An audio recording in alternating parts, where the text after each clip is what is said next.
จ่ายไฟเข้าไปนะครับไฟตัวไหนเป็นลายตัวไหนเป็นนิวตันเราก็ว่ากันไปผมไม่ได้เขียนวงจรให้นะโดยประมาณนี้นะแล้วในวงจรมีอะไรบ้างคราวนี้ตัวนี้เป็น L ตัวนี้ชอบขาดครับ L ตัวนี้ชอบขาดนะอาจจะมีปัญหา R พวกนี้ไม่มีปัญหาอะไรนะครับจากนั้นไฟก็จะเข้าตรงๆด้านใต้ก็อาจจะเป็นวงจรป้อนกลับมี R มีอะไรนิดๆหน่อยๆแถวนี้นะครับเป็นชุดป้อนกลับไปก็ไม่ว่ากันลองดูครับคราวนี้สรุปแล้วประเด็นที่1เราจะหาตัวไหนเป็นกราวตัวไหนเป็นกราวคราวนี้ตัวไหนเป็นกราวนะครับก็ขาซอสตัวนี้เป็นกราวหรือไม่ก็เอากราวตัวนี้เขาจะลงกราวนะครับลองดูนะลองดูก่อนลองดูว่าตรงไหนเป็นกราวนะเปิดแล้วนะผมเอาตรงนี้เป็นกราวตรงไดโอดเลยนะเนี่ยไดโอดตรงนี้นะตรงนี้คือกราวนะเขาลง C ลงอะไรผมหาขั้ว C ยังไม่เจอก็เอาตรงนี้ลงกราวเนี่ยตรงนี้ได้เลยนะครับใครแม่นที่ขั้ว C ก็เอาขั้ว C ใครแม่นที่ไดโอดก็ตรงนี้เพราะถือว่าเป็นจุดเดียวกันเนี่ยกราวนะผมเช็คไฟเข้าคือเช็คที่หัวไดโอดตรงนี้ผมแปะปิ้นข้างล่างไม่ได้ไม่สะดวกงี้ก็เช็คที่หัวไดโอดก่อนนะหัวไดโอดนะเนี่ยมีไฟนะครับมีไฟเข้าแล้วนะ300เท่าไหร่324โวลต์324โวลต์นะครับไฟเข้าต้องทะลุปื๊ดมายิงมาถึงตรงนี้318โวลต์ที่อยู่ขา5ที่ผมว่า318นะครับเหมือนกันนะ324 318ก็แล้วแต่ไฟกระแสสลับเข้ามาเท่าไหร่เข้ามามากไอไฟ318ก็ขึ้นไปอีกเข้ามาตรงนี้นะขา5ครับขา5ต้องได้ไฟ318ขา5นะวัดเข้าไปขา5ได้ไฟ324ตามนั้นไฟเข้านะครับไฟเข้าแล้วนะไฟเข้าแล้วขา3ครับขา3ต้องมีไฟประมาณ 5-6 โวลต์ขา3ขา1ขา2ขา3ขา3มีไฟ300กว่าโวลต์เกิดอะไรขึ้น IC ทำไมไม่ระเบิดขา3มีไฟ300นะขา1ก็มีไฟ300ครับกราวอยู่ตรงเนี้ยขา1มีไฟ300ขา2ขา3มีไฟ300ขา4มีไฟ300ขา5มีไฟ300ทุกขามีไฟ300กว่าโวลต์หมดเลยเกิดอะไรขึ้นครับคราวนี้ตามที่ผมบอกว่าตรงนี้ต้องมีไฟ300ตรงนี้ต้องมีไฟ1-2โวลต์แต่ทำไมวัดได้300กว่าโวลต์ได้เท่ากันหมดเลย324ตรงนี้แก้เป็น324ก็ได้ทำไมได้324โวลต์ลองวัดเทียบกราวตรงนี้ดูนะครับเอากราวตรงนี้นะเพราะว่าขา1ขา2ขา7ขา8เขาจะต้องลงกราวครับอันนี้ลงกราวนะลงกราวนะครับลองดูนะขา1ขา2เป็นกราวครับเขาจะต่อกันนะขา7ขา8ก็เป็นกราวครับเขาก็จะต่อกันเพราะฉะนั้นขานี้กับขานี้เขาต่อกันอยู่แล้วเป็นกราวผมจะวัดตรงนี้เทียบกราวนะลองดูนะเอาตรงนี้เป็นกราวเทียบกราวว่าจะได้ไฟไหมผมจะรู้คำตอบแล้วล่ะถ้าวัดแล้วมีไฟแสดงว่าไม่ใช่แล้วลองดูนะเมื่อกี้ขา3ได้ไฟ300กว่าโวลต์ไม่มีขา4ได้ไฟ300กว่าโวลต์ไม่มีนะครับไฟเข้าไหมลองวัดตรงนี้ดูไฟเข้านะแล้วตรงนี้เป็นกราวครับวัดขา5ไฟเข้า300กว่าโวลต์มีไหมไม่มีเกิดอะไรขึ้นนี่ครับไม่มีเนี่ยไม่มีวัดกราวตรงนี้เทียบกับบวกตรงนี้จะได้ไฟ300โวลต์ไหมไม่ได้ครับไม่ได้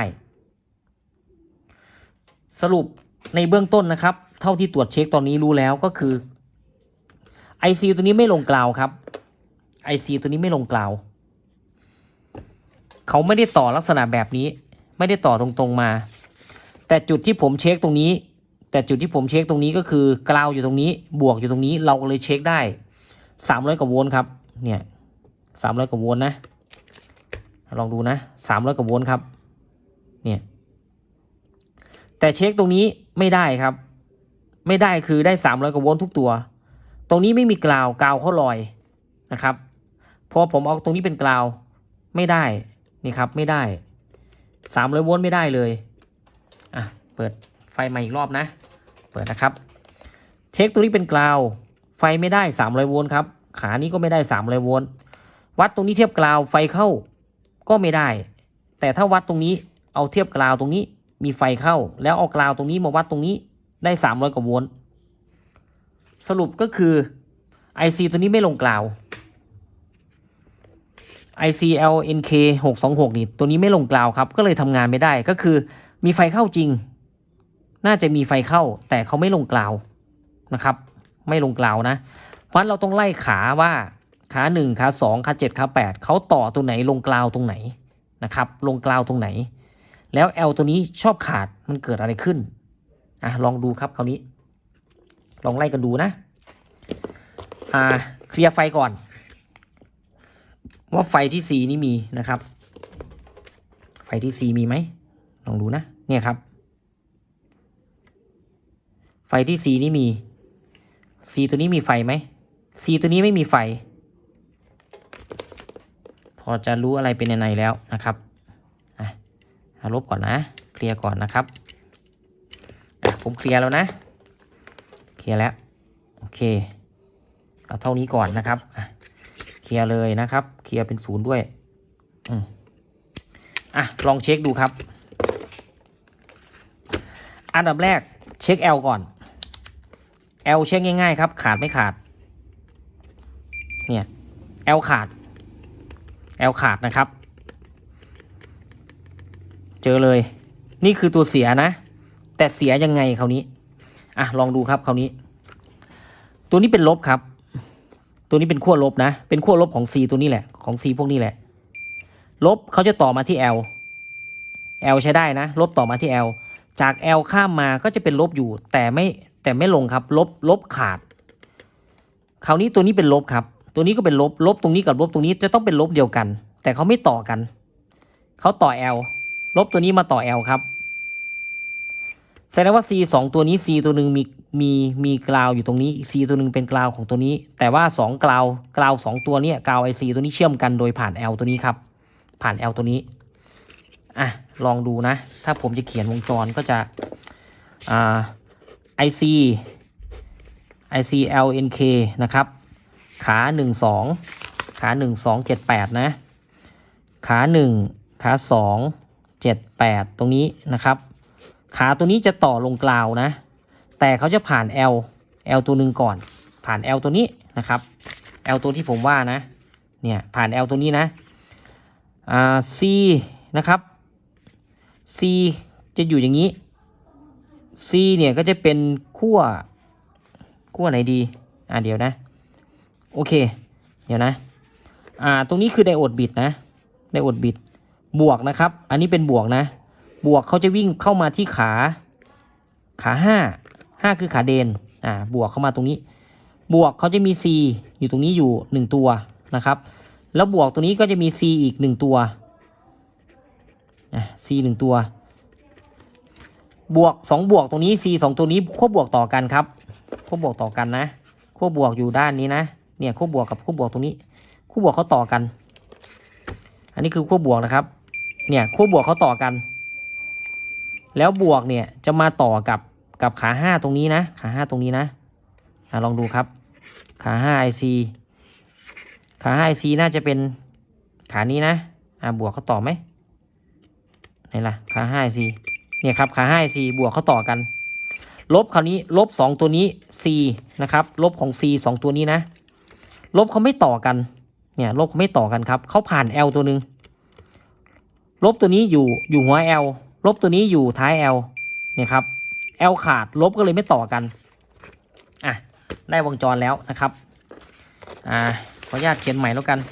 มั่วไปหมดเลยเอาใหม่นะตอนนี้เรารู้แล้วว่า L ขาดนะครับ220โวลต์ AC นะอันนี้เป็นบวกอันนี้เป็นลบนะอย่างนี้นะครับ C ตัวแรกอันนี้เป็นไดโอดอันนี้เป็น IC นะ LNK นะครับอันนี้เป็นขา1ขา2นะขา1ขา2ขา7ขา8นะครับขา2ขานี้ลงกราวนะ เขาจะผ่าน L ตัวหนึ่งผ่าน L นะครับบวกเขานี้บวกคาปาซิเตอร์1ตัวแรกต่อลบเลยลงลบนะครับบวกกับลบอันนี้450โวลต์นะครับ 4.7 ไมโครนะตัวที่2ครับตัวที่2ก็ต่อบวกเหมือนกันแต่ลบเขาไม่ได้ต่อตัวนี้ลบเขามาต่อตัวนี้ครับต่ออยู่ตรงนี้ก่อน L เนี่ยมาต่ออยู่ตรงนี้ครับผมอาจจะเขียนวงจรงงๆเลยนะอันนี้คือ L นะเนี่ยเขาต่ออย่างนี้ครับบวกเขานี่บวกมาต่อที่ขา5อยู่ตรงนี้ไอ้บวกตัวนี้วิ่งมาด้านนี้ครับเนี่ยไฟ300โวลต์300โวลต์นะ DC C ตัวหนึ่งต่อ L นะครับ C ตัวหนึ่งต่อหลัง L C ตัวหนึ่งต่อก่อน L นะครับถ้าเขียนใหม่ก็จะลักษณะอย่างนี้เอาสวยๆหน่อยหลายคนก็งงกับผมละแล้วจากนั้นก็ต่อผ่าน L ตรงนี้ผ่าน L นะครับตรงนี้เหมือนกันอย่างนี้เลยบวกกับลบจากนั้นอันนี้บวก300โวลต์ไปที่ IC นะไปที่ IC ขา5ตรงนี้นะครับส่วนกราวตรงนี้1 2 7 8ตรงนี้คือกราวนะ GND นะครับไอ้2ขาตรงเนี้ยเขาก็มาต่อที่ L ของตัวนี้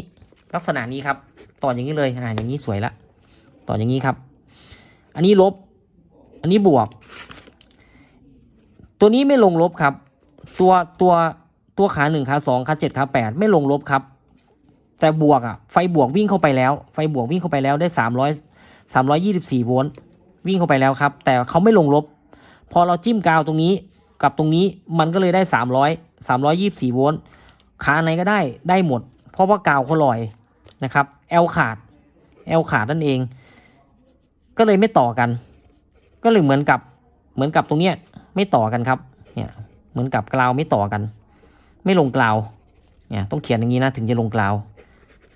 เขาไม่ลงกราวกันไม่ต่อกันอย่างนี้ก็เลยไม่ลงกราวก็เลยทำงานไม่ได้เท่านั้นเองครับโอเค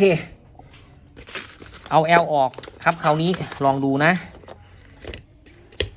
มันบางคนบอกว่าเปลี่ยน IC แล้วยังไม่ได้นะครับเช็คทุกตัวแล้วดีหมดก็บางทีก็ชอบบอกผมอย่างนี้ผมก็งงเหมือนกันไม่รู้จะไปต่อยังไงคราวนี้